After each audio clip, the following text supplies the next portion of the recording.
আসসালামু আলাইকুম। আশার মিনি কিচেনে সকল বন্ধুদের স্বাগত জানিয়ে শুরু করছি।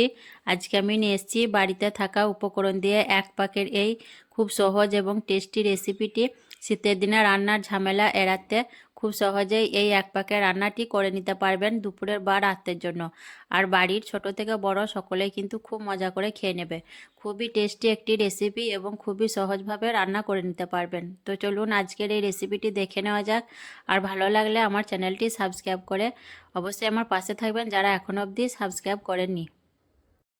আজকের এক পাকের রেসিপির জন্য আমার যা যা লাগছে, এখানে আমি নিয়েছি একটা বড় সাইজের আলুগুলো আমি এরকম ডুমু ডুমু করে কেটে নিয়েছি।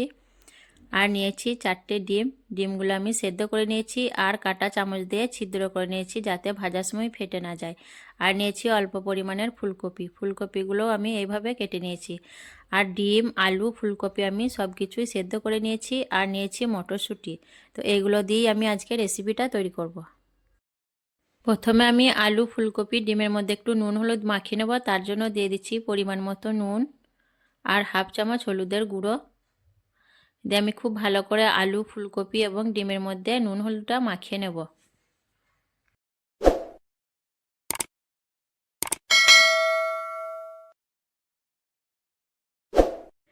আলু, ফুলকপি এবং ডিমের মধ্যে আমি নুন হলুদটা খুব ভালো করে মাখিয়ে নিয়েছি। এখন আমি এটা সাইডে রেখে দেব।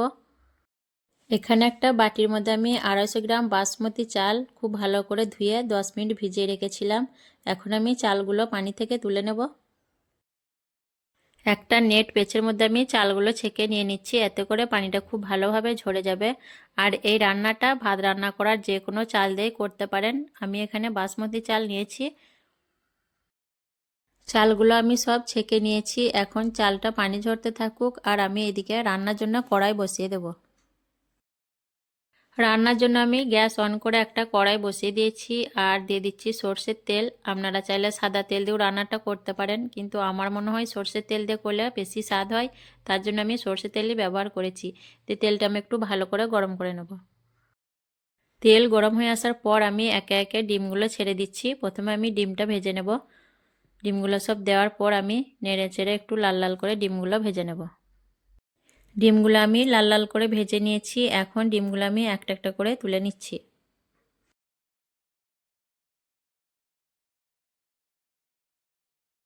তারপর আমি আলুগুলো একে একে দিয়ে দিচ্ছি। দিয়ে আলুগুলো আমি 2-3 মিনিটের মতো লাল লাল করে ভেজে নেব। আলুগুলোও দেখুন আমি খুব সুন্দর করে ভেজে নিয়েছি। আলুগুলো খুব ভালোভাবে সেদ্ধ হয়ে গেছে আর লাল লাল করে ভাজা হয়ে গেছে। এখন আমি আলুগুলো তুলে নিচ্ছি।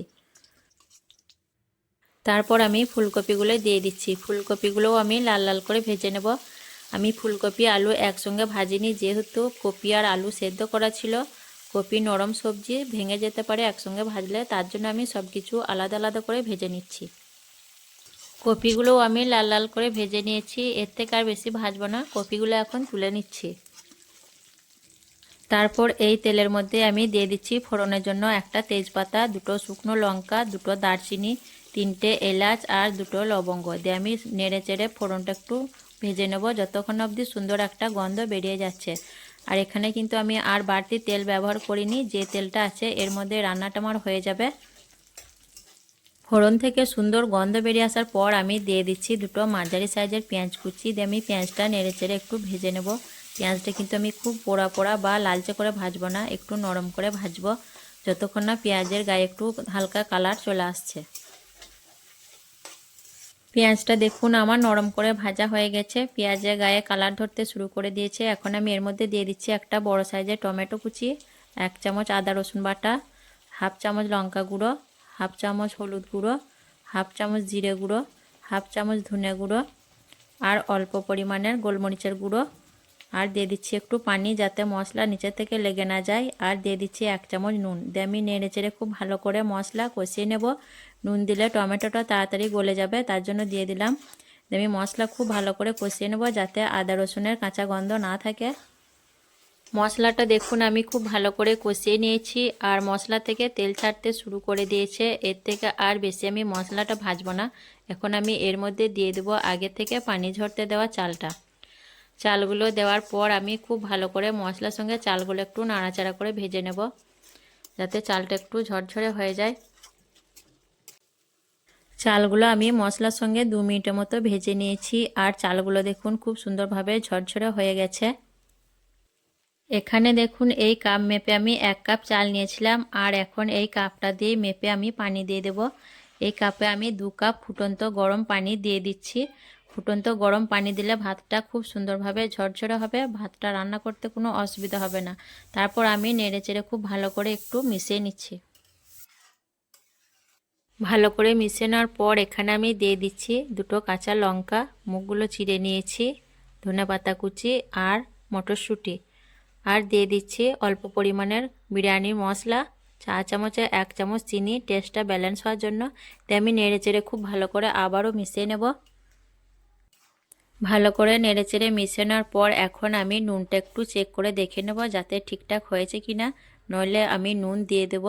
আর নুন কিন্তু এই ঝোলের মধ্যে দিতে হবে, পরে কিন্তু দিলে নুনটা ভাতের সঙ্গে মিশে যাবে না, তার জন্য আমি এখানে নুন দিয়ে দেবো। তো অল্প নুন লাগবে, তার জন্য দিয়ে দিলাম। আবারও আমি নেড়েচেড়ে ভালো করে মিশিয়ে তারপর ঢাকনা ঢেকে দিয়ে 10 মিনিট হাই ফ্লেমে রান্না করে নেব। 10 মিনিট হাই ফ্লেমে রান্না করার পর আমি ঢাকনা খুলে নিচ্ছি, আর দেখুন এখনও পানি আছে, আমি একটু নাড়াচাড়া করে নেব। তারপর এখানে আমি দিয়ে দিচ্ছি আগে থেকে ভেজে রাখা আলু আর ফুলকপি।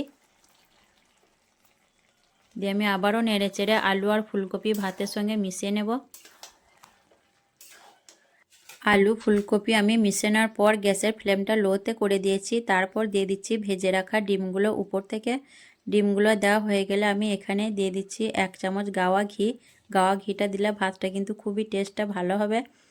তারপর আমি ঢাকনা ঢেকে দিয়ে 10 থেকে 15 মিনিটের মতো লো ফ্লেমে রান্না করব। তারপর 5 মিনিটের মতো স্ট্যান্ডিং টাইমে রেখে দিয়ে আপনাদের পরিবেশন করে দেখিয়ে দেব।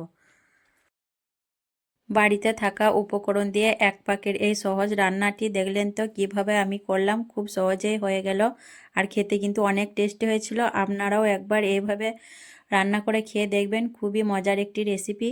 তো আজকের এই রেসিপিটি কেমন লেগেছে অবশ্যই কমেন্টে জানাবেন। ভালো লাগলে লাইক করবেন, শেয়ার করবেন, আর আমার চ্যানেলটি সাবস্ক্রাইব করে আমার পাশে থাকবেন।